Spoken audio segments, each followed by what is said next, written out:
even though I don't know anything about Harry Potter, I really like the big guy who loves him. And that's the kind of energy that this guy gives me. Like, I just, big guy who loves to love. Like, something is just warms my heart than a big guy who loves somebody.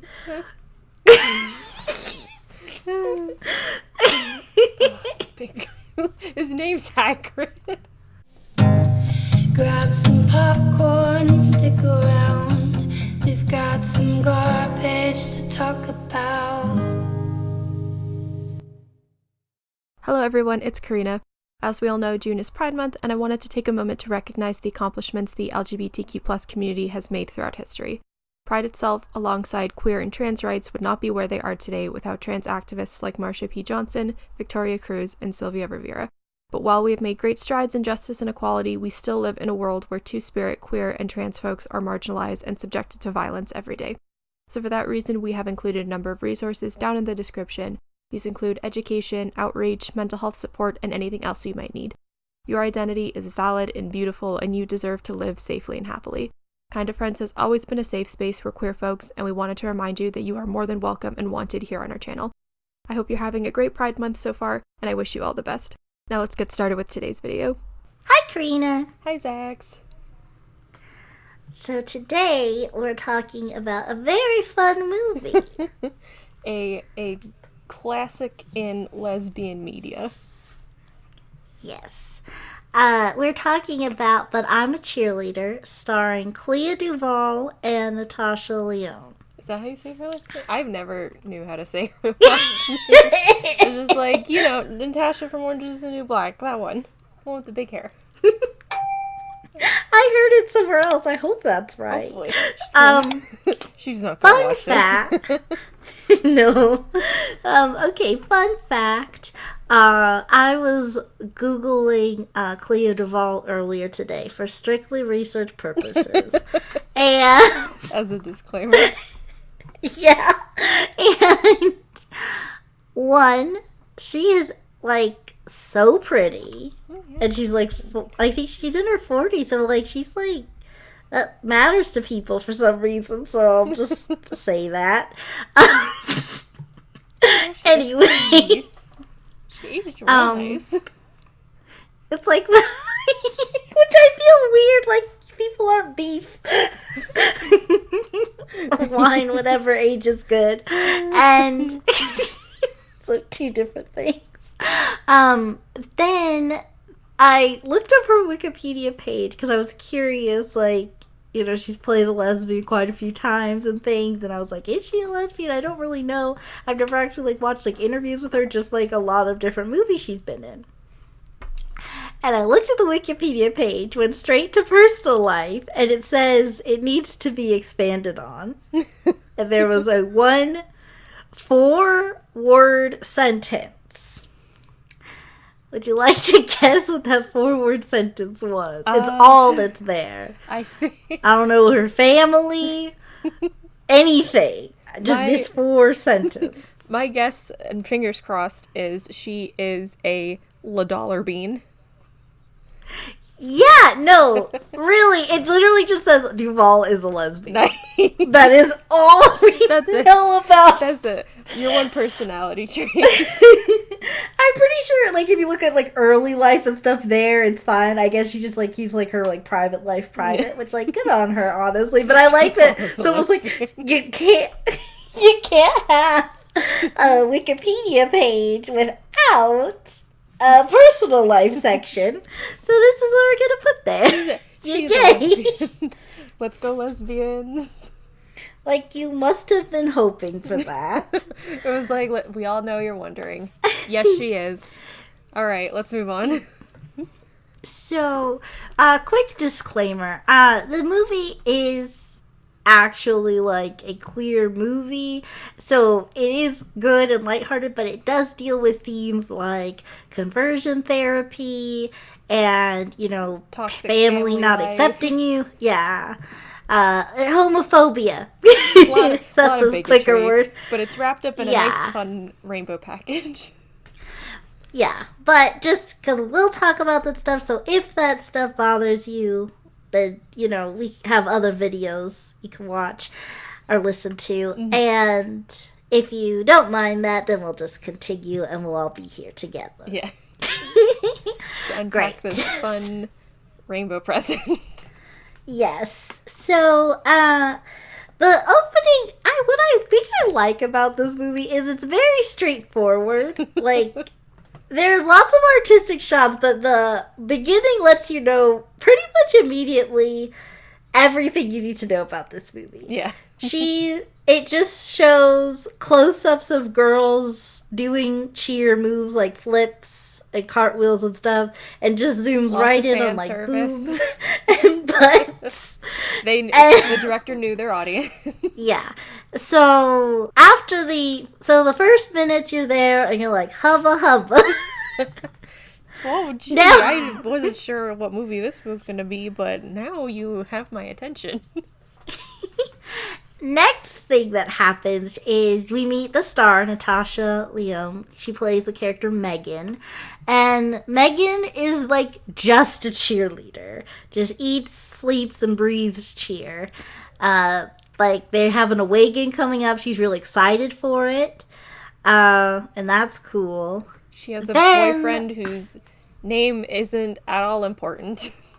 Because she's not. Yeah. She's very like uninterested in him. Like when they smooch, her eyes are wide open, and she's just zoning out. I think that's like a really interesting thing too, because like I watched this movie several times, and I like because while they're kissing, she's thinking about the jumping girls in cheer practice, and I always for some reason was like, oh, maybe that'll help her get more into it. Nope, her eyes are just gonna be wide open, bugging out of her head.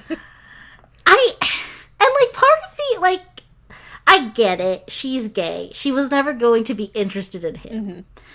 Although I will say, if he would stop trying to vor her face, maybe they could have had a chance. Have you seen those TikToks where it's like POV, you're about to kiss a boy? And it's like, it's a girl doing it, and it's like, music, ha ha ha, so funny. And then she'll turn towards the camera, and her eyes will, like, shut a little bit, and it will just be, like, this bass sound, the, like, brrr type, and she'll just get really close to the phone. Been there. It's an experience. Oh my gosh, that was just uncomfortable to hear about.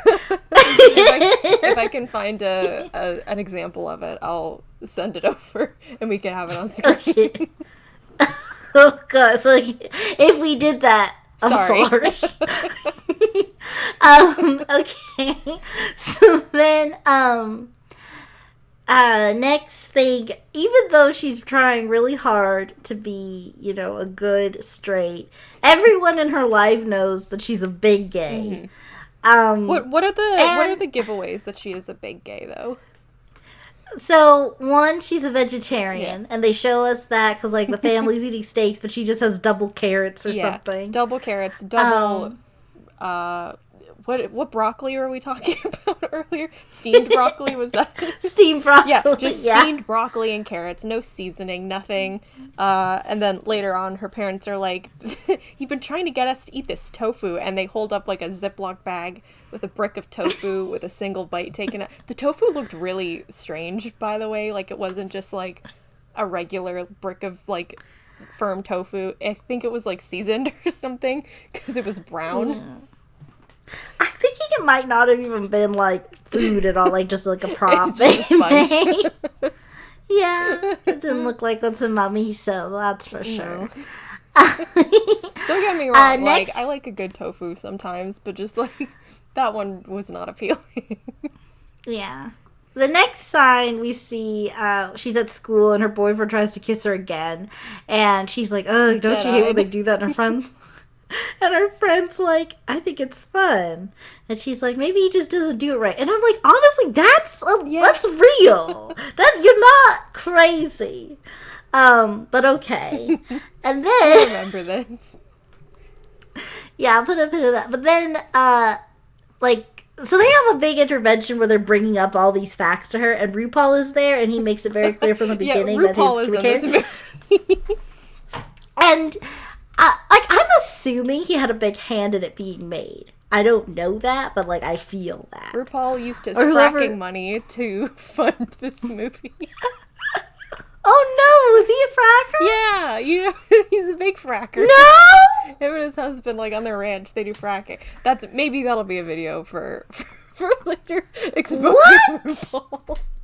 RuPaul's, like, kind of problematic. Like, we love him, but, like, RuPaul, you need to not be transphobic. Oh no, is he, like, okay, this is how, like, because I've only seen, like, episodes here and there of Drag Race. It's more like a show that, like, when I watch it, I'm like, oh, this is fun. I wish I had, like, come here from the beginning. I won't make that mistake again. And I do. Season 1 is so time. orange. For no reason. But then I heard that, like, you know, like, the whole transphobic thing.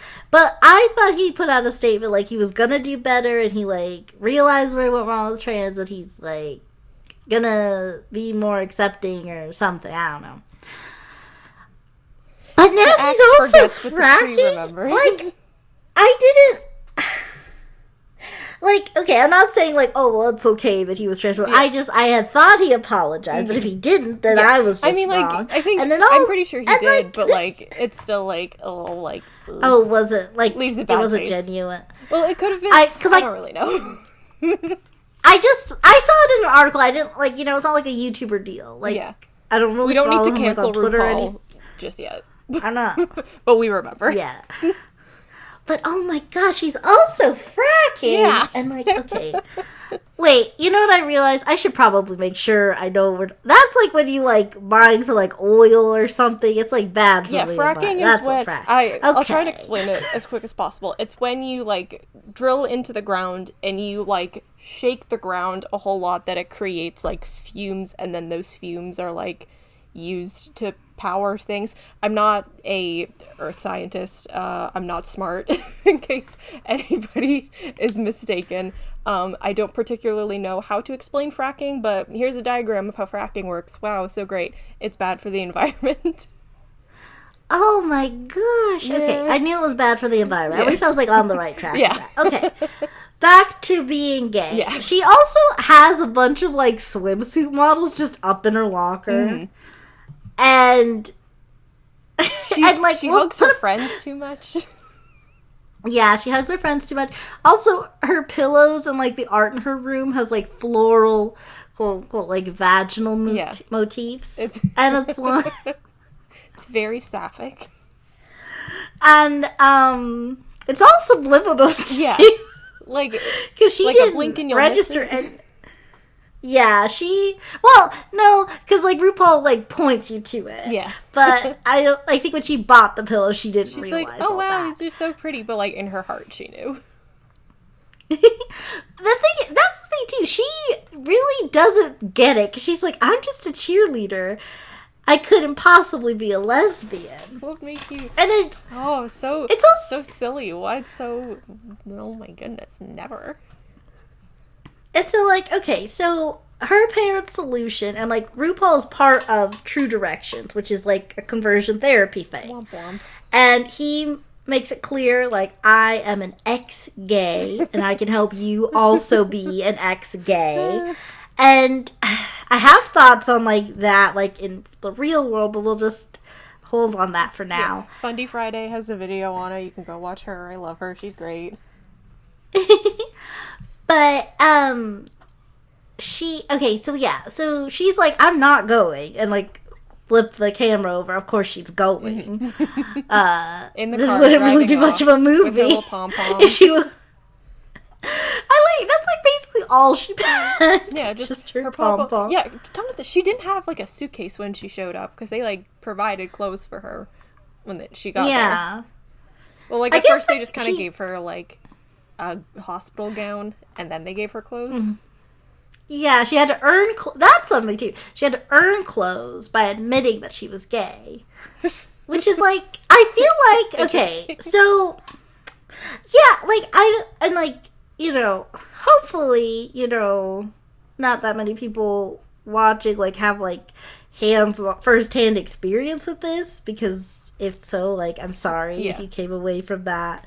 Obviously. I never went to one, so I don't know how it, like, actually works, and I'm assuming this is mostly satirical, Yeah. but it just seems like such a bad plan. Okay, so these kids are really attracted to members of the same sex. Mm-hmm. Here's the plan. We're gonna first make them believe they're gay. You have to, because she's straight up like, oh, she was fine being straight with a boyfriend. Mm-hmm. She wasn't, like, really interested in him sexually, but she didn't even see a problem with that. If anything, she's cheer sexual at this point. So, like, fine. Cheer. And, like, the occasional inappropriate touching of her friends. Yeah, just the occasional long hug. She just gets a little handsy. At one point, one of the friends is like, your hand's up my skirt. And I'm like, Meg, calm down. Megan. This is a learning environment. What are you doing? This is cheer. Control yourself, please. But anyway, so they have them. First, you're going to admit that you're gay. Then, we're going to finally give you clothes like a person. Then, you're going to spend all your time with girls. Who are also gay. And they're all and, like, I will, one thing, quick mention, in case I forget later.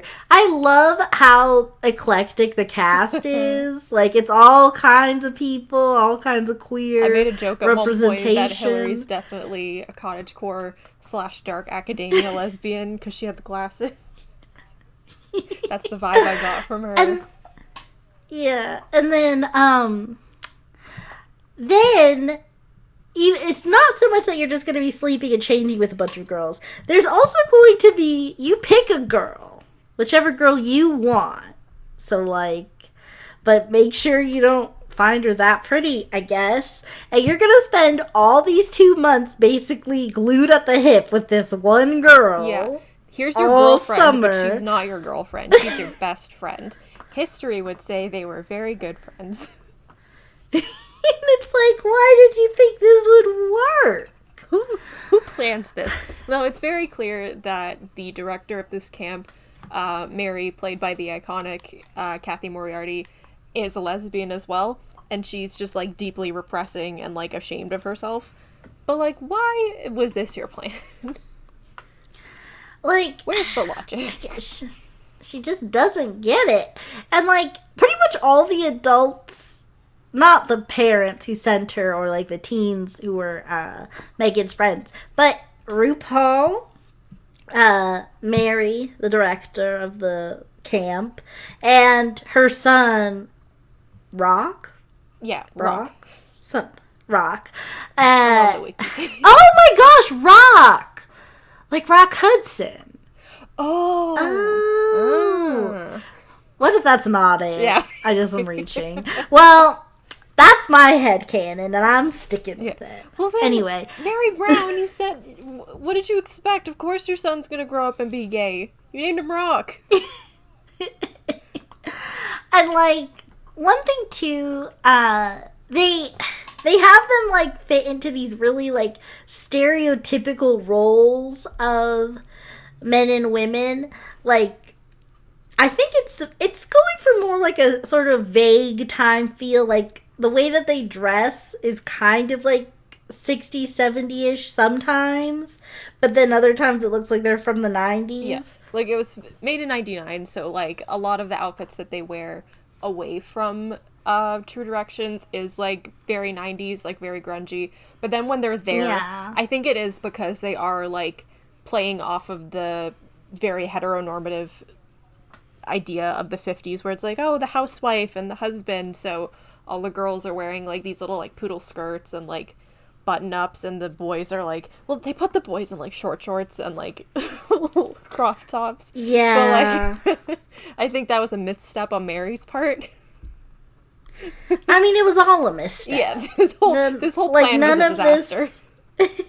None of it was ever going to work. Mm-hmm. I'm like, so some of the things they have to do, like the girls, we're going to practice vacuuming and doing our nails and putting a diaper on a baby. So that's all and the women boys, do. we're going to fix cars, chop wood, and some That's third it. thing. There's this one. This was so funny. There's like one of the man activities is going to war. So they had cutouts of like right! they had like big life-size cutouts of like soldiers, but in very like homoerotic poses. So and they all had little blue toy and they're also color-coded too. Everything that the girls have is pink. Everything that the boys have is blue. So they're all in like these little blue like short shorts and boots and like helmets with their little toy blue guns, and they're like, oh my gosh, we're like in war, oh my god. It's so funny. Yeah, it's a lot of that. At one, it's very tongue-in-cheek. Yeah, so like that's why like the trigger warning was kind of like if you need it, because it's not like, you know. We'll probably get into it like a little bit more when we talk about the parents' role in the movie, but like when Zax and I watched this together, there were points where we were just like, oh, this got really real. Like, this hurts now. Yeah. Because, like, the whole movie, it's, like, very silly and colorful and campy, and then just, like, oh, ow. Now it's sad. Yeah, because, like, at first it feels more like this silly, like, thing these gay kids are doing for like theater camp or something. And then not that gay kids go to theater camp, but I just mean like they're putting on a role, like they're performing and like wearing gay kids costumes. Absolutely go to theater camp. Where do you think they find out? Oh my gosh. I'm just thinking about like this mix up that this one kid had. I'm like, wait, what is this place? Wait, oh my god, do you know what I just thought of? Like, unrelated at all, but you know in the 98 version of Parent Trap, there's that little boy who shows up at the girls' camp? Yes. I don't think they were like trying to tell us something. But like, do you think that he was like closeted? And was like, his mom was like, oh, like, I'll like help you figure some stuff out. I'll send you to a girl camp. If so, that kind of sucks for the mom, doesn't it? Because like that boy was real adamant that he did not belong there. But then at the end, he was like, I'll come back next year. So like he discovered something about himself. Like this now, he discovered one of three things. Number one, he really likes girls. Number two, he's a little gay boy and was like, I have so many like fun girlfriends now. Number three, this was a trans child figuring out who they were, and they were like, yes, I need to be here forever. However you read it, it's still very like kind of funny and wholesome. Yeah, it's cute. I guess it's. I mean, the mom took a real gamble, though, in every scenario. Yeah, I mean, like, to be honest, like, she's still a better parent than, like, Hallie and Annie's parents. That's true. Like, but that's not hard. Yeah. I can't, like, I love that they didn't it's so weird, because, like, we did a whole video about this, but one more time. Her in the corner. Did a whole month on it. Yeah. Okay. Imagine you're with someone. You're like, I love you. Mm-hmm. Let's start a life together, right? And then it doesn't work out for whatever reason. You throw a hairdryer at your husband. It happens. You have 2 children. And you're like, you know what? They're so little. They're not going to remember us if we're not there. So, like, you pick one. I'll take the other. And we'll never see each other again. And they'll always wonder about... What court said this was okay? One of us. They'll always wonder about one of us.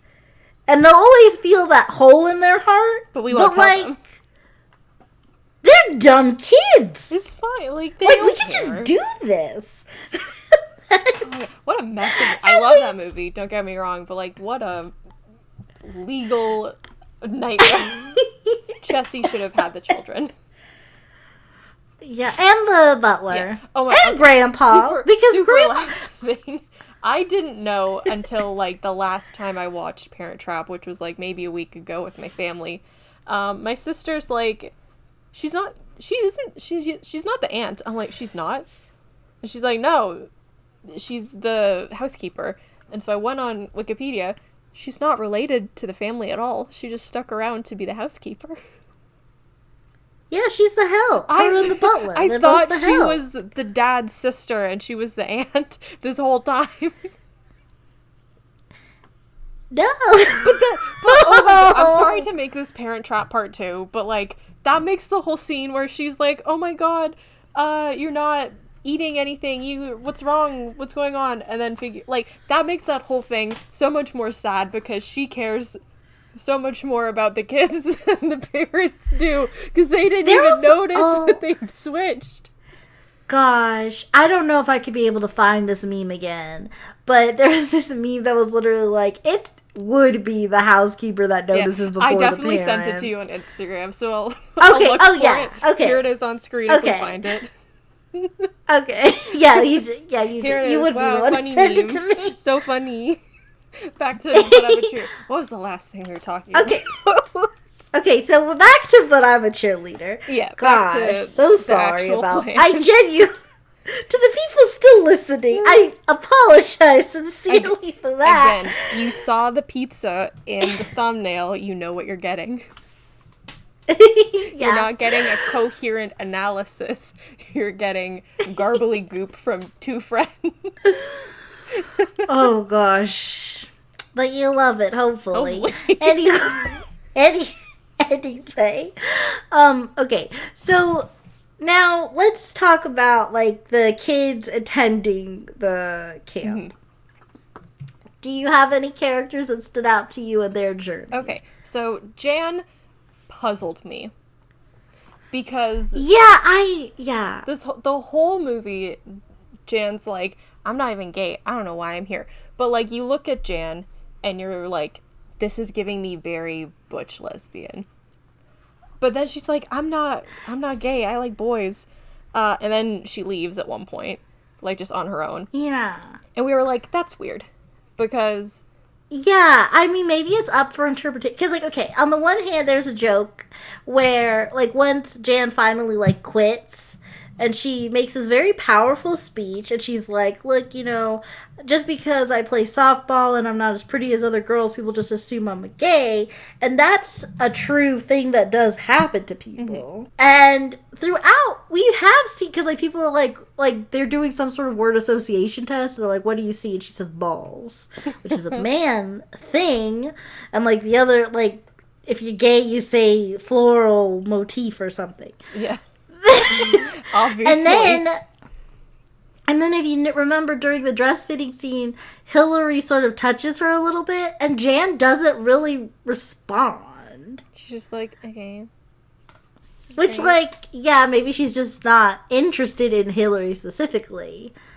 But, I don't know, it just, like, it does, if you look back on the movie, it does make sense that Jan said that. But then she makes this powerful speech, and she's like, whatever, I quit. And then RuPaul, like, doesn't skip a beat. It's just like, who is she trying to fool? Which makes me laugh, because she just poured her heart out, and that's all you have to say. Some people, like, RuPaul, come on. Like, okay, so the way I read that whole scene is, like, Jan is in, like, deep denial that she's queer, and I'm like, that's sad, Jan. I hope we like wrote like an alternative, not like an alternative ending, but like an extended scene where all of the kids that like either got kicked out or left the camp go to this like equality house type of thing that also exists in the movie's universe, and we'll get to that at some point. But we were like, oh, like they're not in this scene right now because like they're sleeping and it's nighttime, that's why they're not in the scene, haha. And then in the morning, it's like, oh, they have separate rooms they're sleeping in. But they're here, don't worry. Like, they're not out of the movie. They're just out of the scene, haha. Because they were just a bunch of lost kids who needed guidance and needed love and support.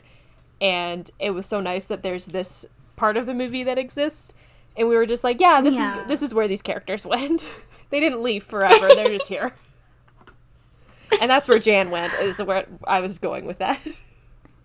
Yeah, like I said, like, I'm still torn, because on one hand, yeah, like, it really doesn't matter how you look or what your interests are. Like, that really doesn't have a bearing on your sexuality. Mm-hmm. So if she's saying she's straight, maybe she is. And, like, I do think that is good, because, like, the movie has been playing with a bunch of gay stereotypes up to this point. So saying that, like, yeah, but, like, because it's like, if you're a vegetarian, obviously you're gay, and, like, all that, like, all these jokes and stuff. So maybe they are saying, like, but, like, remember, people, straights watching, your like, these things don't actually affect who you want to canoodle. I'm not saying I think they are leaving Jan up to interpretation, and I am thinking they're just saying, like, don't judge people based on what they look like. Yeah, don't judge people what they look like, but also, like, it's not really for us or for RuPaul, because he was like, who's she trying to fool? Well, she's not trying to fool anyone, but that's Jan's just what trying she's to find saying, her true right? self. Yeah, and, like, so if she says she's attracted to men, she's attracted to then men. she is. And then if she is attracted to both down the line, if she's trans down the line, you know, whatever Jan decides to do is up to Jan. And Jan doesn't need to be here because this is a toxic environment that promotes heteronormativity and gender roles that are very damaging to these young people. I mean, look at Mary. Look at Mike. They're oppressed homosexuals, and they're expressing their trauma through hurting other young gay folks. And they're teaching them bigotry because at one point they go and picket in front of the Equality House. Yeah. Yeah. We'll get to that. So, we will. Next, well, you know, each character I want to talk about, I guess, well, no, we still have to wait on the Equality House. Who was the craft-looking gay? What was her name? Andre? No, not Andre. Oh, no, she was the one who... Oh, Sinead. Yeah. The craft, you said. Mm-hmm. Okay. I don't know what I thought you said the first time. Okay. So Sinead, okay, we need to talk about Sinead, because at first I was like, oh, Sinead, you give me life. And then I was like, you're real creepy. Yeah, you're not cool. I don't know if I like you all that much. You're very pretty, and I'm like, hey, but, like, stay away from me, please. You're giving me very predatory vibes, and I do not vibe with it. So, Graham stole one... No, not Graham. Graham is Clea Duvall's character. Yeah. Sinead stole one of... Graham's socks? I got them all mixed up again. Was it a sock that she stole? Yeah, it was sock, yeah. Sinead stole one of Graham's socks. And they all get this thing. It's for aversion therapy where they have to shock themselves every time they have a gay thought. And you can imagine how... Also, when we first met Sinead, they all went around and, like, said something about themselves, like, oh, I'm Hillary, I like this, and I'm a homosexual. They all did that. When it got to Sinead, she was like, hi, I'm Sinead, I like pain, and I'm a homosexual. Keep that in mind for this thing that Zax is going to tell us. Yeah, so every time you have a gay thought, you give yourself a little zap, like, kind of like a cattle prod, honestly. Yeah, but, like, the tool that they gave them looked harmless, because it's a prop, but, like... It was so silly looking. Yeah, and so you can imagine how Sinead's using it with Graham's sock. And fun alone later on, at this point, she's under the covers, and Megan, Natasha Lyonne, goes over to her to be like, is everything okay? What is going on? And then she explains, like, yeah, I'm fine. Get lost, loser. But later on, we see her doing... Yeah, she's so cute. I love her in this. But then, later we see Sinead doing this again, looking straight at Graham while she's sleeping. Because they're all in, like, beds in a row in the same room. So, like, no privacy, number one. But, like, oh, Sinead, why are you doing that? And then later, Graham said, like, so... Later on in the movie, and we'll get into more details later, but Natasha tells on somebody, and they get in trouble. And Sinead is talking about how, like, if Natasha / Megan ever told on me, then I would, yeah, I do. And then Graham was like, or what? You'll tase them, or are you out of batteries? So Graham knows. Like, Graham is aware that every time she goes to sleep, Sinead's watching her. And doing things. Sinead was really problematic. Like, I don't think that's and, like, I don't know if that's a thing that aged like milk because I don't think it was cool then. Yeah, it was definitely... I definitely think that it was written through the perspective of, like, Sinead is not a character that we should empathize with. like, deep down, we're like, oh, that's so sad. Like, she's at conversion therapy, but also she's, like, being really predatory. Yeah, so there's that. Another character I want to talk about is Rolf. He is played by Dante Bosco, who is Zuko in the Avatar. Tell me why when you said Zuko, I thought Danny Zuko from Grease. Oh my gosh. Bad. Just bad. It's a good movie. It is, but I'm not pleased with you for that one. Okay, so I almost so Dante Bosco, his character, like, he's on the wrestling team, and he's so sweet. At one point, like, they're like, this is like their first day or whatever, they're having a meal, and then he's talking about, like, it's just so nice to finally have somebody able to talk about it with. And that's something else, like, his character and the feelings he expresses, they all kind of have at the beginning. Not so much Sinead and not so much Graham. But everybody else, they genuinely are like, oh great, we're going to be here, we're going to get fixed, and we're going to be fine. And they're all, like, generally pretty supportive of each other. Like, I think it is Dolph who gets kicked out at one point, and they're all really sad. They're like, oh, bye. We hope everything's okay for you on the other side. Like, it was really sad. Like, yeah, so it's, like, not hard, because it's, like, don't do this to people. Yeah. But then it's, like, but then I also feel bad because, like, the system of True Directions, conversion therapy, is selling this idea that you can change people, like, who they're attracted to. And that's not good. But then, and it also, like, telling these kids, like, we'll fix you. You're broken. We'll fix you. And so, like, they're coming to this and they're trying, and it's just, like, just not happening for them. Yeah. Like, we could deep dive into, like, why conversion therapy is really, really bad and why it's so fundamentally damaging to young and old queer folks. But that would make the video very, very sad. Maybe it'll be a big KOF educational moment later on down the road. But just know it's super inhumane. We hate it. A lot of other people hate it. If you're going through this, it's going to be better for you, I promise.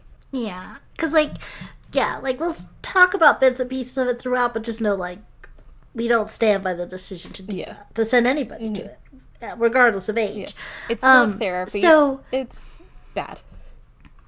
That's the most unhelpful thing I've ever said. It's not therapy, like, it's bad.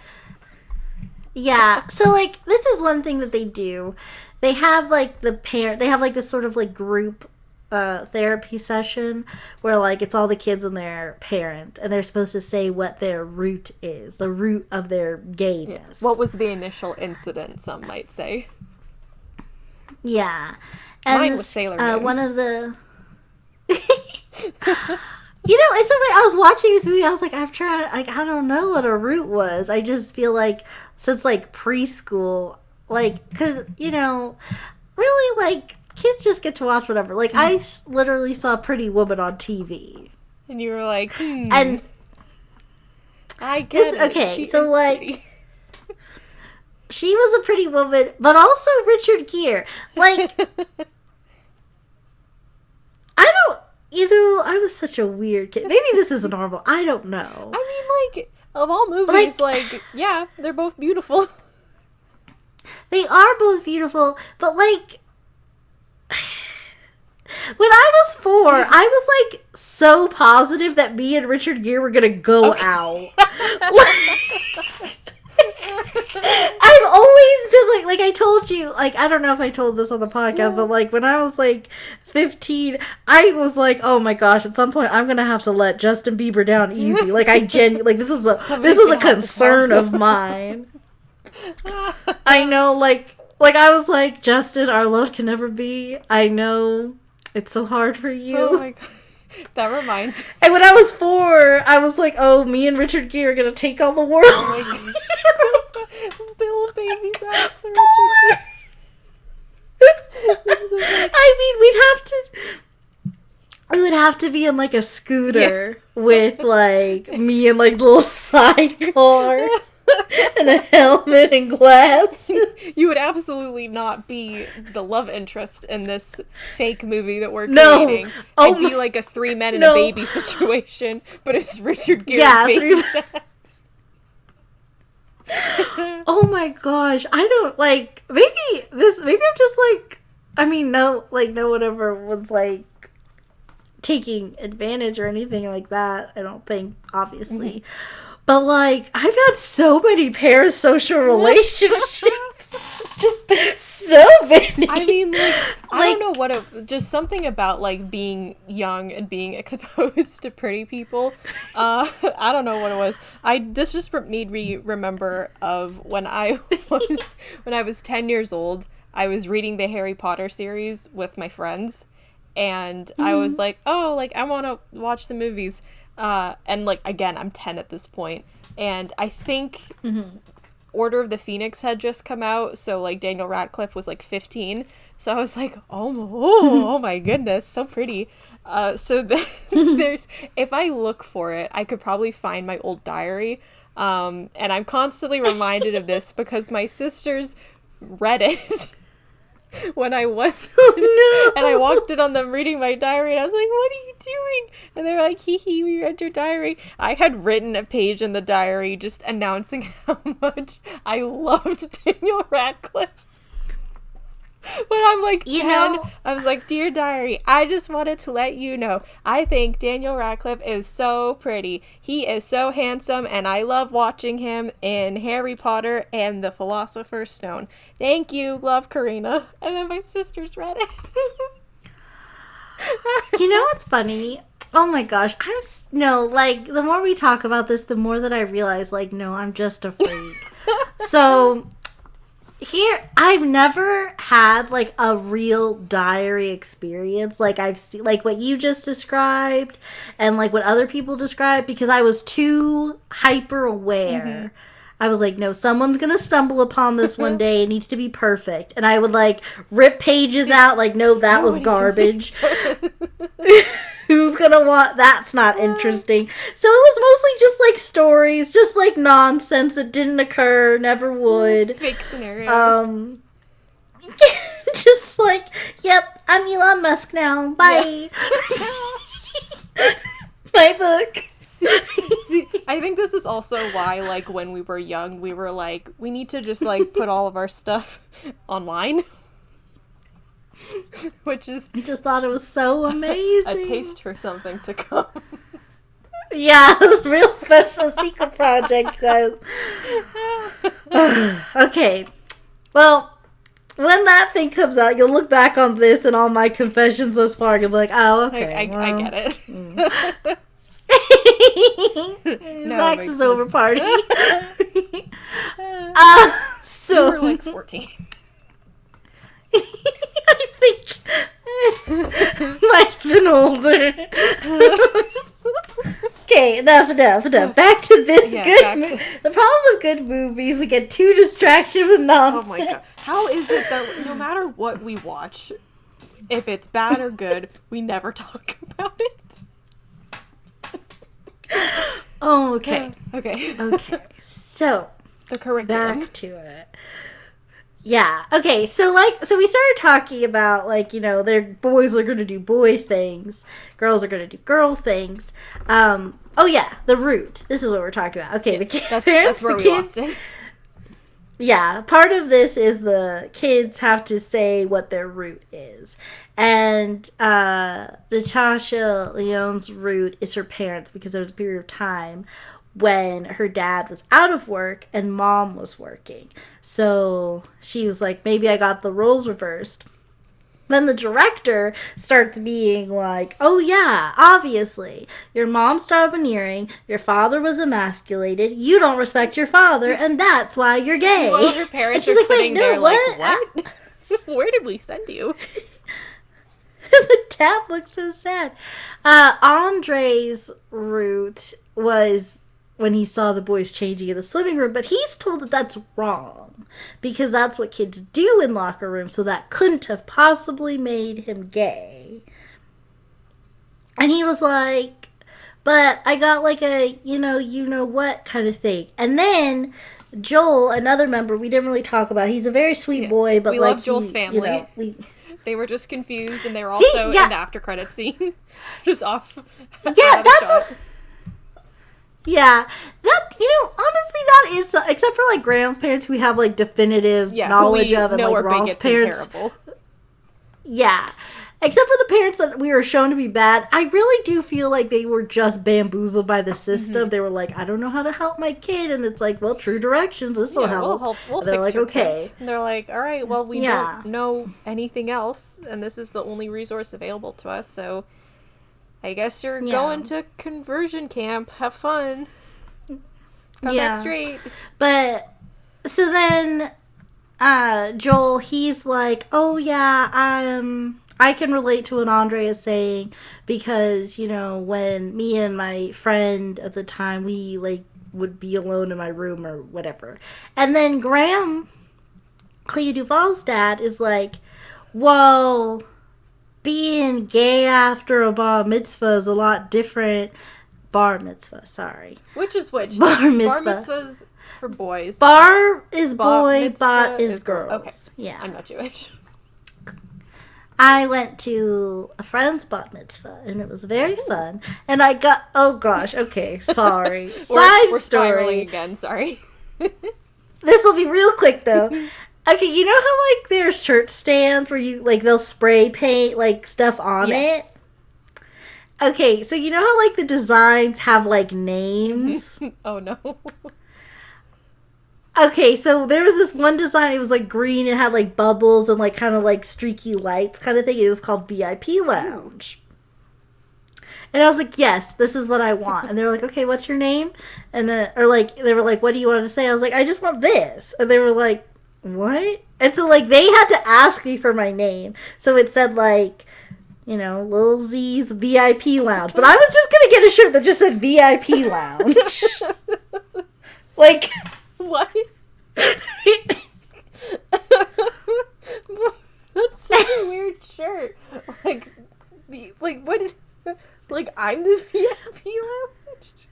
What? I guess, like, it ended up being my VIP. Like, so now I'm just, like, have merch for a place that doesn't exist. New KOF merch. But instead, like, and, like, the problem was, like, I was first in line, and, like, I think people really should explain it. Like, I don't know why, but, like, it just didn't connect with me that you're supposed to, like, other people just had to say, like, my name, or, like, party up, or, like, I don't know, whatever dumb thing they wanted to say, but, like, VIP something.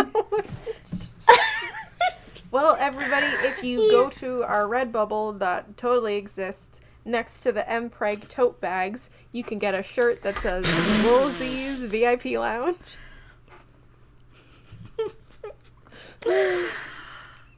Gosh, it's so sad. Like, oh my gosh, why am I... This is what Pride Month does. It's just bringing all my bad memories. Not even bad, just all of them.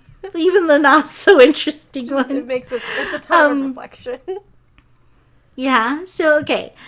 Then let's see, what's next? Oh yeah, okay. So then Graham's dad interrupts it. He's like, well, being gay at a bar mitzvah, that's a lot different than learning to doggy paddle. And then Joel's dad's like, hey, that's uncalled for. He's like, well, I don't want to be here with these gays. We're leaving. Just to be Graham, clear, you better be straight or we're he doesn't cutting. Say gay. Yeah. He says like a full slur. And you're like, oh. Yeah, I censored it a lot. Also, like, he made it racist by being like, yeah, you guys were at a bar mitzvah doing that. Like, and anti-Semite, Graham's dad, and homophobic, disgusting. Yeah, and like, I'm not saying anything but that, but it was real hard to like get behind Graham's dad. You're not supposed to like him.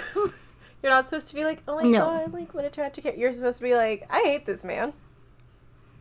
Yeah.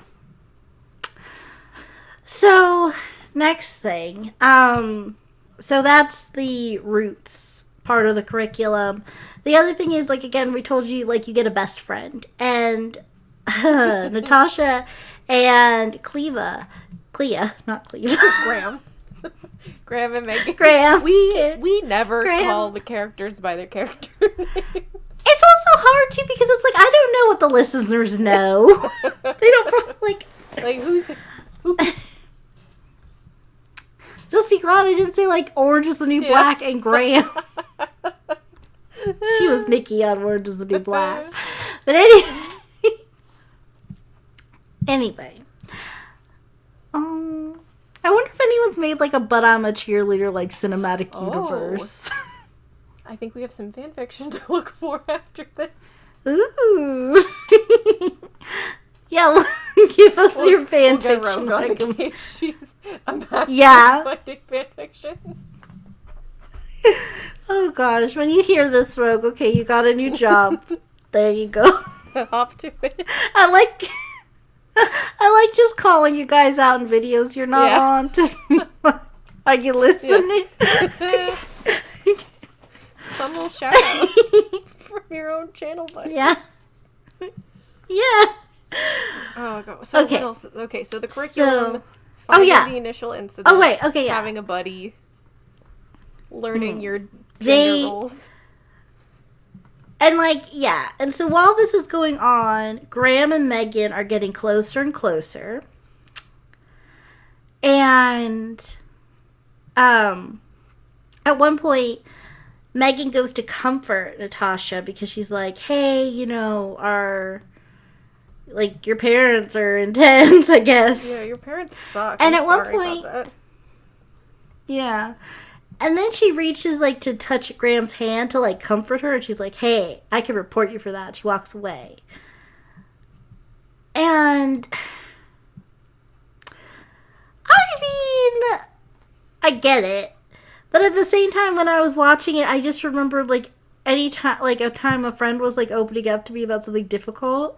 And I was just, like, I was like, I don't know how to, like, look right now because I know, like, if I look, like, too sad, it's, like, makes it harder for the person opening up to me. And I was like, I don't know what to do, really. So I'm, like, trying to, like, just listen, but I don't know, like, how to listen. So I was like, maybe a handhold. And so I reached to hold her hand to, like, comfort her. And she was like, she just, like, took her hand back. I was like, no, like, that's sweet, but no, I'm okay. I don't need that. And that's what that scene reminded me of. Like, kind of, this reminds me of just, like, a thing through being in social work education. There's this weird line of, like, how to react to someone being sad. Because when somebody else is sad, like, the immediate human response is, like, I'm empathetic and I'm sad too and I want to cry with you. But you also need to be professional.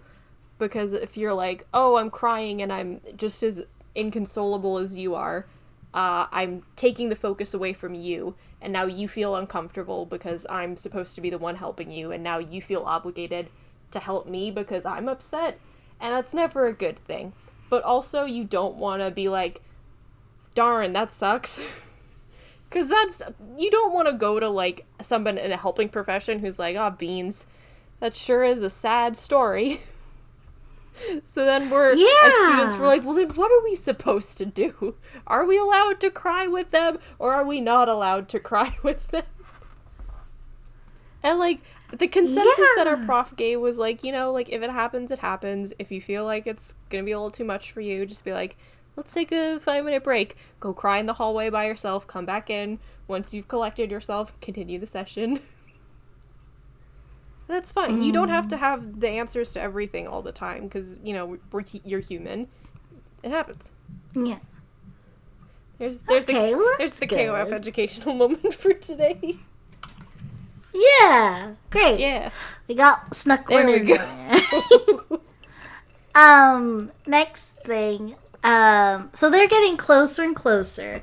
And at this point, like, I'm like, they're not even hiding it anymore. They're, like, cleaning the floors and leaning like, into each other and just, like, looking at each other. They're like, like 100% girlfriends at this point, and neither Mary nor Sinead are happy about this. Oh, what's gonna happen? Well, I feel like Mary barely noticed at this point, because she's just like, yep, you guys passed the test. I'm like, did? And I'm like, see, hun, this is why I don't feel like you're doing a very good job. Like, do you not want them to be straight, really? If so, like, this is a weird long con you're doing. And, like, I can't read your heart, so I don't know if you just started this for the money or something. But, like, they're clearly still very, very gay. You have done nothing to change. You're doing a bad job of conversion therapying these kids. And, like, I mean, keep doing a bad job. Just run this I don't want business you to into help the you ground. succeed. Yeah.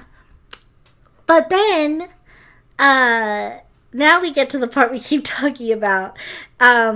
There's, like, an equality house kind of thing. I don't remember what they're called in the movie. Throughout the movie, like, mostly towards the beginning, we've been, like, getting hints that there's this flyer that, like, flies onto the lawn, and it says something like, there's a better way, like, support for alternative lifestyles, because this was made in the 90s, so, you know, that was just regular language. You wouldn't really say that now, I don't think.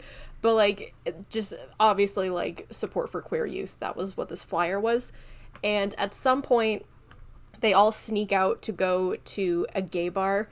And I'm trying to remember what the name of this establishment was. It's definitely something we can't say. But, like, it was chicken themed, I'll say that. But they go there and they're like, wow. And the folks that drive them there are a lovely gay couple, whose names, like, I cannot remember, but, like, one of them's really tall, the other one's real short, and it's like, oh wow, they're so cute.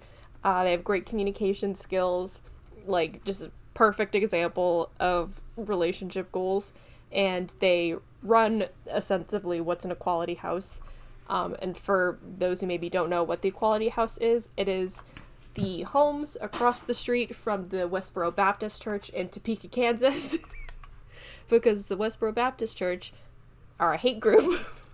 So, the equality house is across the street from them, and I'm not sure if, as of now, they're still doing this, but I think they're having plans to turn it into the U.S.'s first museum on marriage equality. So that's a nice thing. Oh. But yeah, they're like they're a support network for, like, queer folks and their families and all that alike. They have a community garden, and you can go pick veggies or take weeds. Oh, that's nice. Yes, we'll put some stuff in the bio of this video. But it's a lovely organization. I love what they're doing. Snaps for them. But yeah, these two characters in the movie run this establishment, and they Megan says something. She says, oh yeah, she says you're like the underground railroad of gays or something. Yeah, you're like the gay underground railroad or something like that. Miss Megan, you were all white kids, but you're confused, but you've got the spirit. Yeah. And then, like, the one of them is, like, real, like, Papa Bear energy. Like, Emphasis I think on the he's my bear. favorite. Yeah. Because he's just, like, he's very, like, says, like, one word at a time sometimes. And just, like, really, like, I don't know. Like, that's why, like, I really like, even though I don't know anything about Harry Potter, I really like the big guy who loves him.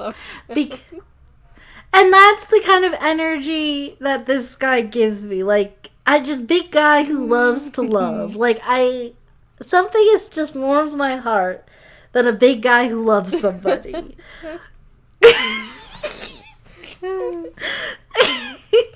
Big. His name's Hagrid.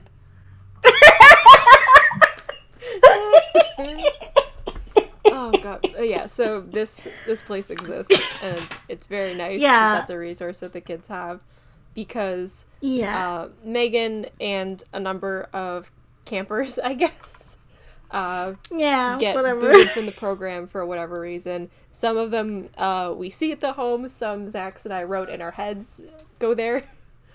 But before all that happens, Miss Mary takes the campers, I don't like calling them campers, takes the campers to their home to picket outside with signs that say a bunch of slurs on them. Again, I'm pretty sure that this is supposed to be a jab at Westboro Baptist Church. But they're like, oh, gays are going to hell, blah, blah, all that stuff.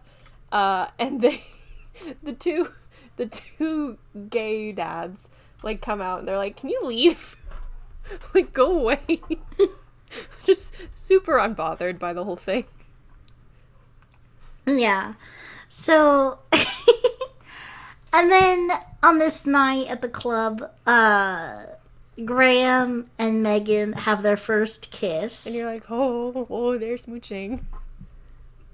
Yeah. And it was such an interesting conversation because when first Megan didn't know they were even going to the club, but Graham walks up to her real quiet, like, and it's like, come on, like, you want to, like, go and stuff. And I'm like, oh my gosh, you two are, like, dating. You're, like, what is girlfriends at this point. Like, you don't talk like that with just anybody. Also, I just want to say, the bathroom that they get ready in has, like, little daisies all over the wall. It's very cottagecore. I love that. The whole place is cottage. It's like a straight up pink house. Like, if it wasn't a conversion therapy camp, like, it'd be super cute.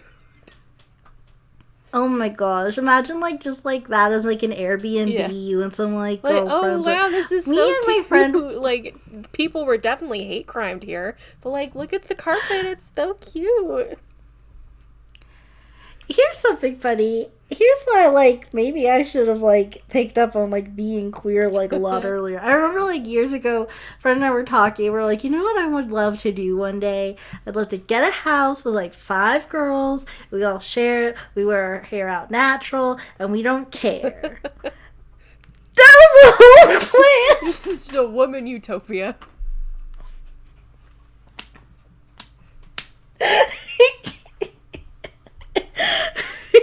You just described lesbian separatism without all the crazy nonsense of lesbian separatism. Oh no. 'Cause like, I don't, like, when we were talking about it, we're like, oh yeah, like, that'd be great. It'd be so nice. And then looking back, you're like, that's really gay. That's it. That was the whole plan. Oh, anyway. Back to this. They have their first kiss, and Sinead immediately is, like, seeing green because she's jelly. She's like, oh my god. And it's like, well, you know what? Maybe you would have had a chance if you weren't too busy peeping on her all through the night. Maybe you could have talked to her. Like, then, well, a little bit before, Rolf, who I said is also Zuko, he gets kicked out because he canoodles with Joel, and Megan catches them and she tells on them. And people get mad at her, except for Graham. Obviously. I think basically is the only one who... Yeah, because Graham already has a little bit of a crush. But it also just shows, like, these sorts of environments are just toxic because they teach you to, like, spy on each other and, like, you know, like, to put more, I don't know, not trust and authority or whatever, but it's like, she was, like, she literally came downstairs because she was going to, like, have some me time after having a dream about her kissing Graham, and then she comes downstairs and then she sees Rolf kissing not Joel, kissing some guy, some blonde, tall, handsome boy. What's his name? Or was he Joel? No, Joel was the Jewish boy. Andre was other gay. And then there's this one. He worked retail or something. Yeah. Okay, well, whatever. Rolf and blonde guy are kissing, and she's like, ew! Oh my god, yucky. Like, Miss Ma'am, she's like you are a freaking homosexual. out. You came down Here's here a line, to have fun with yourself. and like, if you still don't think this environment is toxic, here's a line I didn't realize. Okay, when they're all screaming and making noise, RuPaul comes down and isn't mad immediately. He's like, oh, what? Like, because he just sees, like, boy and girl together, and he's like, oh, some, like, pre-simulation training. Some straight action. He's like, because, okay, the end of this course is the big simulation where you pretend to have sex with someone of the opposite sex. I just thought of this now. Have you seen Midsommar? No, I actually started it and then forgot to finish. So, there's this bit where it looks, it very much mirrors the simulation. But, like, again, it's Midsommar, so Ari Aster was like, I'm not trying to copy, but I'm a cheerleader. But it gave me the same energy, but much worse. Because it's a movie about a cult.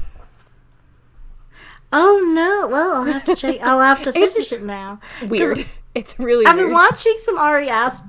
Yeah, I've been watching. Like, I saw Hereditary. I just watched Strange Thing About the Johnsons. That whole thing. Yikes! Oh my gosh! What a yikes! Ari Aster. I'd love to peek inside his mind, just to like. Actually, I wouldn't. I don't think I'd like to see what's in there. I'll watch what's been filtered and put onto the big screen. There's some folks where I'm like, I know if I look inside your mind, like, I'll be safe. Like, Junji Ito, like, you make some terrible, awful, scary stuff, but, like, if I look in your brain, it would just be your cats, and that's fine. I'm good with that. Yeah, some things are best left diluted. I don't need the pure essence that brings us exactly. These things, you know? Okay, so now, that was that. Now Graham and Megan are basically together. They're always smiling at each other. They're always going like, ooh. Graham kisses her goodnight. And, that's basically everything's going well. Do they do a canoodle that evening, or is it like a little later on that they... That's later. Okay. They have their first kiss, and she kisses her goodnight, but then that's, like, basically it.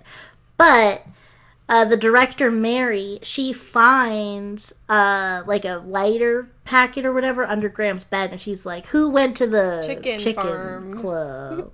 Yeah. That's what it's called. The hen house. That'd be a cute, like, club name. Oh, yeah, little hen house. Gobble, gobble. Wrong animal. Same variety. Yeah, we're all poultry here. That's the tagline. We're all poultry and our cold open. Oh gosh, that'll get everybody. Yeah. Oh boy, the kind of friends gals are talking about poultry. I'm in. Yeah. Okay. So then, they all lie and they're like, no, we didn't go, it's fine. But then we see, like, some harsh reality. So, okay, we already know for Graham that if she doesn't straighten up after this camp, she's not going to get her trust fund or, like, college money or any of that. She's cut off financially, which is weird. Like, you can't, like, I know, not that you can't, like, I understand that lots of people kick out their children for being gay, which I just don't understand. Like, regardless of what you believe, why is the love for your child conditional? That's so messed up. But honestly, like, you have one job, help this human being live. So, like, I mean, I don't recommend it, and obviously, like, that kid's gonna want to leave as soon as, like, they get their stuff together. But you should at least, like, support them financially until they can thrive on their own instead of leaving them on the streets and then being surprised why the teen homelessness rate is so high. I don't get it. Why does my kid, like, not want to live here? I don't know, Mary. Maybe it's because you're a toxic person and you're making your kid miserable because you don't support them in any way, shape, or form, because apparently your love for your own child is conditional, and because they haven't met your set standard of what a child should be, like cis-het regular, they don't want to be here because you don't love them as much as you should. That you're a parent, that's your whole job. End scene. Yeah, no, like, really, though, like, I don't get it. Like, when you had this kid, this little baby, 6-pound whatever, you were like, yeah, one day this kid's gonna be straight and married and have kids. That was the first priority? Yeah, like, here's something like, really? Something I do understand is that fear. Like, my kid just came out as gay, or my kid just came out as trans, or my kid came out as whatever. I'm fearful of how the world is going to treat them, because currently we are living in a world that values people who are different as a second-class citizen. You are at higher risk of suicide, you are at higher risk of being hate crimed, you are at higher risk of a whole bunch of other things, and I as a parent am afraid for you. Because I love you and I care about you and I want you to live a happy, successful life. And you, like, I completely understand that. Again, I'm not a parent. I'm not planning to be a parent anytime soon. But I can understand that. Like, it's the same thing of, like, oh, I have a girl. I'm worried about how she is going to be treated in the world. Or my child's black. I'm worried about how they're going to be treated by the world. Yeah. That's all completely understandable. What isn't, though, is you being like, no, that's wrong, because you're a bigot. Like, why? Yeah, like, it's totally reasonable to be, because, like, as a parent, your job is to protect your child from any potential outside dangers they might face. But home with you is supposed to be safe regardless of what they're like. So, like, make this a safe haven for them. Like, it is, like, and everybody grows up different, so even if, like, you don't get it, and, like, you have, like, what you'd prefer, like, you know, maybe that'll change, and maybe, like, it won't, because, like, you're just, like, and you, like, you'd like it to, it's just not as easy as, you know, it could be, but, like, you still need to, like... try. Let your kid, let your kid know, like, you are trying, like, you know you're gonna mess up, and, like, some days you won't like me as your parent, because, like, I'm just not good at this whole thing, but, like, I do love you, and that's and I want to do right by you. You know? Yeah, like, so as long as you, like, A for effort, but, like, this is not it. This is not it. Back to the movie. So, we're actually pretty close to the end. Like, you thought... It like, got really sad, but, like, it was going to be a 3-hour. Yeah. So, after, like... So, all the parents come, and, like, we know that Graham's parents are like, nope, you're going to get cut off financially. But Megan's parents are like, you have to know that choosing to be gay means that you're choosing to cut us out of your life. Which is, like, so manipulative. So gross. And, like, it's also, like, and the dad's like, well, like, you know, well, you'll probably, like, be good. Because the dad's real sweet and quiet. And, like, I don't think she doesn't respect her dad. But the mom is a lot more assertive than the dad is, from what we've seen. Like, from what we kind of picked up at the beginning is that they are, like, a relatively religious family. So that, like, does give some context as to why they approached the situation the way they did. Not excusable, but contextualizes it. Yeah. So then, a little bit later, Graham and Megan, they have a full canoodle. And it is such a tastefully done scene, because we're going to talk about another movie with a scene like this. And Zooey Mama. Dab Fortnite. Some scenes... Is this something? Like, okay, like, we're going to talk about this movie called Elena Undone, because I have a lot of thoughts. Sorry, not sorry if you disagree. But, I showed you that one scene, and we don't have to get into details. But would you it was kind of a little bit either trying way too hard to be artsy or trying way too hard for the male gaze. Rogue I don't put know it which perfectly one. when she said this is shot like corn. Yeah. Okay. Yeah. All right. We're all in agreement. Okay. Now, this, on the other hand, had a nice scene where, like, they show things going on. To it as well. Oh my god, and it's it was like so magical. And, like, we've seen their whole relationship building up to this moment. Because, like, also the way that it starts is, like, they sort of just, like, look at each other and they're like, everybody's asleep. Like, here. Let's just go together. And then they're like, okay. And then they just sort of do it. And it's, like, this moment that's, like, perfect until they get caught. The next morning. Because Sinead is... awful. Yeah. Sinead snitched, which, like, I guess comeuppance because... No, but Megan did tell earlier too, so I don't think Megan wasn't really even phased because she was just like, okay, stupid. I'm gonna get kicked out. She was just being a little dumb. And she's waiting outside. Yeah, and she's waiting outside for Graham, and she's like thinking, okay, we're gonna run off together, I guess, somehow. And Graham doesn't. She chooses to stay behind with her parents.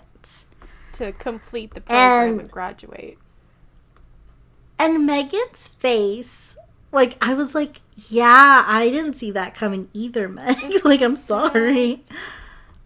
You got played dirty by the system. Because, okay, throughout it, Mary's son is gay and is constantly trying to seduce RuPaul. And it works. And is like, every time. The whole time RuPaul's like, oh. And you're like, RuPaul. You're supposed to be conversion therapying these kids. Stop getting distracted. At one point, he's literally like, so all the kids are staring at this guy because he's hot. Very and then RuPaul's like, do you guys see how pathetic you are wanting something that looks so good that you'll never have? Like, projecting. And then, so then she wants Graham to do the simulation with Rock, and I'm like, how old is Rock? Rock looks like a 30-year-old man, and these are like 17-year-olds. Also, and is he part of the program? Because he's not been part... He hasn't been doing any of the curriculum. Why does he need to do the simulation? And there's one part where they're like sharing cake and stuff, and so fake, straight, because Megan just walks up to him and like, oh wow, your muscles are so strong. Let me give you a massage. Can I rub? Yeah, and just like sits him down, and he's like, don't mind if I do. And meanwhile, looking at RuPaul the whole time and going like, love and you, then RuPaul. RuPaul's like, oh. Let's go do some fracking on your ranch. Oh no, it's been so long I forgot about the fracking detour. If you're still listening, leave us a comment on your favorite detour this episode. I like when they explained what fracking was very poorly. I liked when they talked about a totally different movie for like 10 minutes. This movie that he's not in. Keep watching your bingo boards, everybody. We might bring up Alex Pettyfer. Well, there you go. Did. Ding, ding, ding, bingo. It's been a minute since we brought him up, though. Yeah, I think that the rivalry has passed. I don't think we're so. On good. I still love Henry. I still hate Alex. Like, Henry, I love that, like, have they even been in the same space together? Like, no idea that we've pitted them against each other. But we did. Watch, like, this, like, big movie announcement come out, and, like, they're, like, the top billing. We're like, what?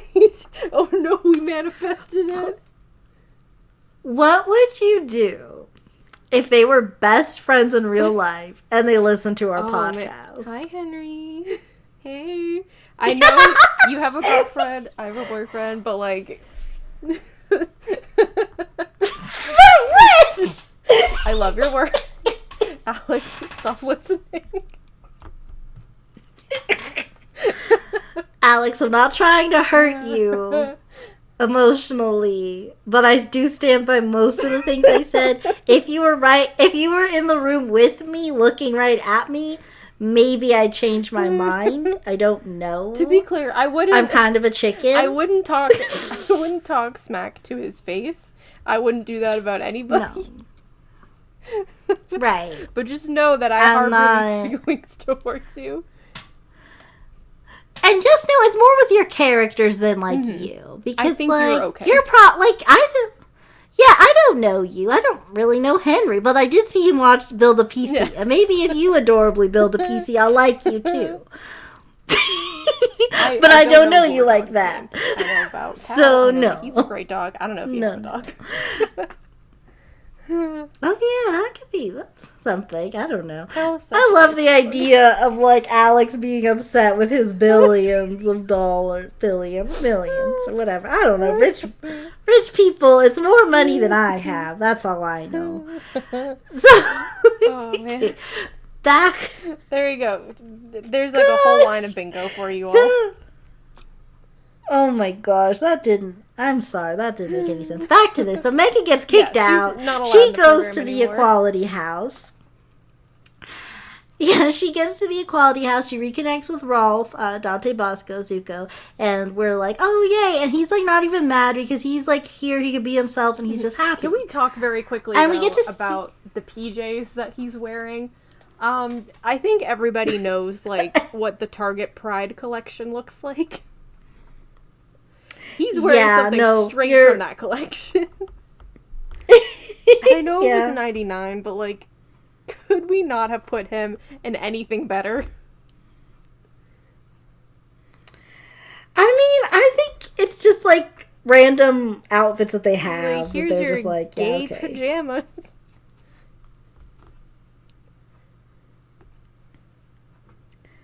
I think he was just excited to like be somewhere that was like accepted. Here's my headcanon for this. You're uniform, you're allowed to wear whatever you want, regardless of like clothes, gender.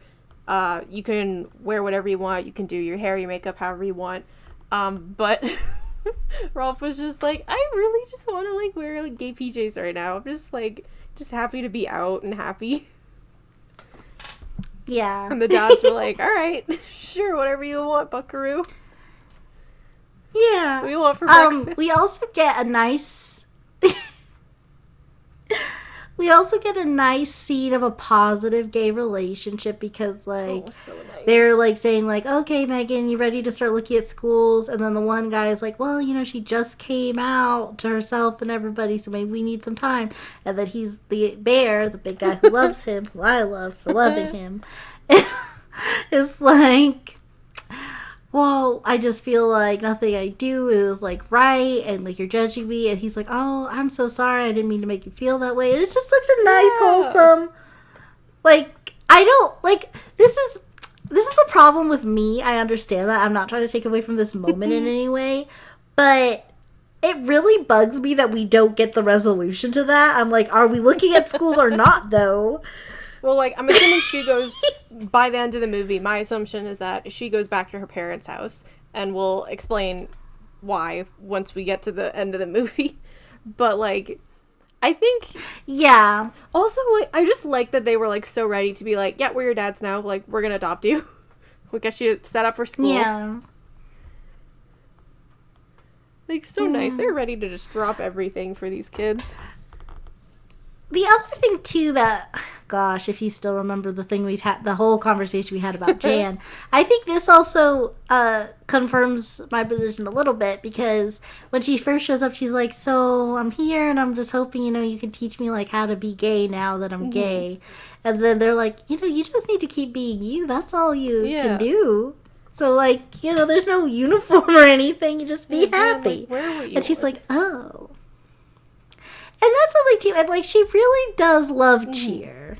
Like, and so now the okay, let's just quickly talk about the ceremony because it makes me very uncomfortable.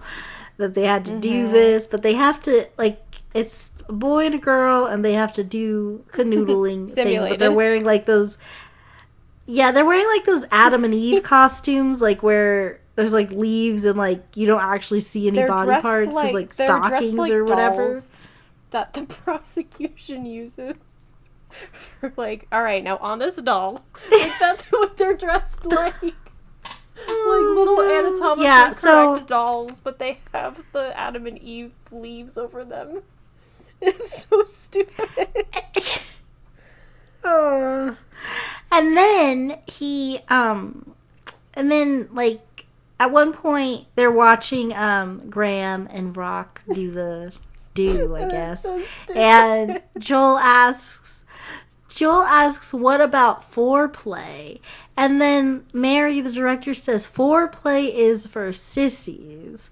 A real man comes in, does his business, and leaves. And I was like, oh my, that's... Incorrect. Like, I mean... I only like fake men, I guess. Like, don't be genuine if that's what it takes. Joel is a real one, though. Joel is like, this doesn't look fun for either party. Like, no one's like, look, lady, I'm sorry. If you want me to be straight, you're going to need to put on a better show than this. This is boring. Yeah, I've been ogling half of this duo all summer. Now I'm just so bored and uninterested. Yeah. Okay, so they do all that. Meanwhile, we do all that, and now at the Equality House, Megan and Rolf. Is his name? I think I called him Dolph, whatever his name is. Zuko. So they're like, we need to go and collect our lovers from conversion therapy. We have to stop the graduation ceremony and save them. So they get in this pickup truck and they drive on down. They're both wearing camo.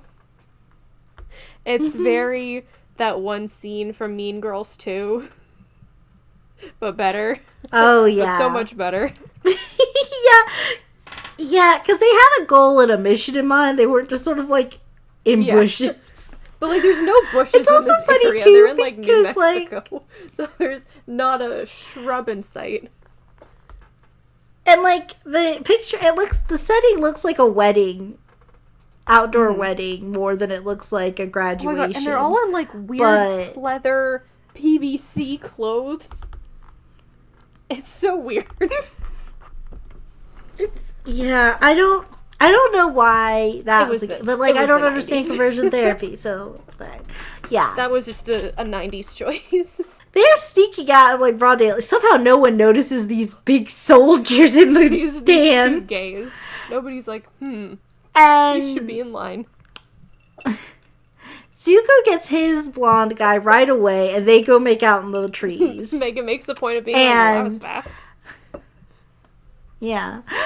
Megan tries to get Graham, and Graham's like, no, I can't go with you, I'm sorry. And then he's like, wait, what? No, that wasn't how this not how the movie worked. And like, I love Natasha's eyes because they're so big, and so you could like see everything. But in this moment when Meg goes, she's like literally just like, what the heck? No, you're supposed. I like you. Come back. And we're supposed to go in the big lesbian pickup truck and drive away.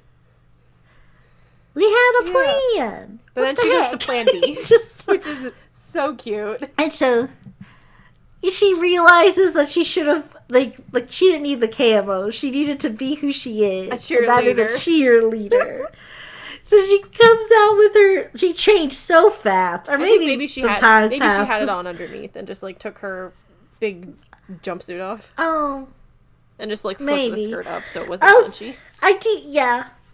And I think we were a little bit deeper into the ceremony anyway at this point, so who knows? But she comes out, she's got her pom-poms, and she's like cheering, and she's like, 1, 2, 3, 4, you're the one that I adore. 5, 6, or what is it? There's one line that like didn't age particularly well, but we'll let it. Because she says, I won't. Oh yeah, she says like the next cheer, she's like, 1, 2, 3, 4. I won't take no anymore. Like, I understand what you were going for, but like, oof. But then the next line is cute. But she's. Oh yeah, like 5, 6, 7, 8. I want you to be my mate. No, And she says 5, 6, 7, 8. Hurry up, because this is fate. I'm like, oh, they're in love. Oh right, yeah. Okay, I mixed up the ones. Yeah. Oh my gosh. And Graham's like, She's oh just, yeah, it was just so it was sweet. so cute. And then like Mary, the director, is literally like chases her off the field. Like, it was basically the same energy of someone like spraying a cat to go away. Me telling my cat to get away from the door. Scram, you gay! Get out of here! Beat it! Megan's like, see ya. And she runs back to the truck, and she's like, quick, start the car! And Zuko and his boyfriend are there, and they're starting the car. But then we hear, Megan, wait! And Megan turns around, and Graham's running up to the truck. She's like, I'm coming with you. And you're like, oh, they're in love. And then the song that they canoodled to starts playing. I can't remember what the song is, but like if we remember, here it is on screen. Such a magical song. And you're like, oh, they love each other. And then they drive away. Honestly, just listen to the whole soundtrack for this movie, because like all of it just was like it for me. And yeah. But then we have a nice little after credits scene. Where we assume that many of the other parents were in attendance, but we know for sure that Meg's parents were there. And Meg's dad says, you know, hi, I'm Dad. Whatever, I'm Megan's, yeah. And my daughter is a lesbian. Everyone's like, yay. And they're like, hi. And like the banner, like But in the mom classroom is says like support group for parents of gay kids or whatever it said. Yeah. And then the mom is like hiding under got, like sunglasses. She's like, oh god. But she's there, and she's like, probably like a little like, oh, I don't want to be here, but she's ready to learn. She's ready to open her heart, and that's all you can ask for. Yeah. Yeah, she'll come around eventually. Like, she's on the right track. And at least she's got her dad back so far. So that's nice. So that's But I'm a Cheerleader. Yeah, that's But I'm a Cheerleader, and a bunch of other nonsense we decided to tell you A bunch of other kind of nonsense. But, like, what else did you expect? But, you know, this was nice. This is a very fun jumping off point for conversation. Yeah, do you have any final thoughts? This movie was so cute. Like, it was very silly. It was very pink. It was very campy. But when it takes the time to talk about something serious, it really takes its time. And I appreciate that a whole lot. This movie is so fun. Definitely recommend watching it. It's a gay classic. So it really, go watch it. Put a capital C in classic. It's because criminally underrated, though. It is only a 6.7 out of 10 on IMDb, 41 on Rotten Tomatoes, and a 39 on Metacritic. We need to fix that. Yeah, I don't know why. Because, like, I feel like movies, when, like, they're not, like, super, like, serious, it's, like, automatically, like, oh, wow. Yeah. Oh, well, the user score is a 7.8, so that's a little better on Metacritic. Yeah. So, alright, well, there we have it. So whether you're listening to us on Spotify, Apple, or Google, or you're watching and listening to this on YouTube, we appreciate you. And remember to comment, like, and subscribe, because we all need friends. Happy Pride! Yeah.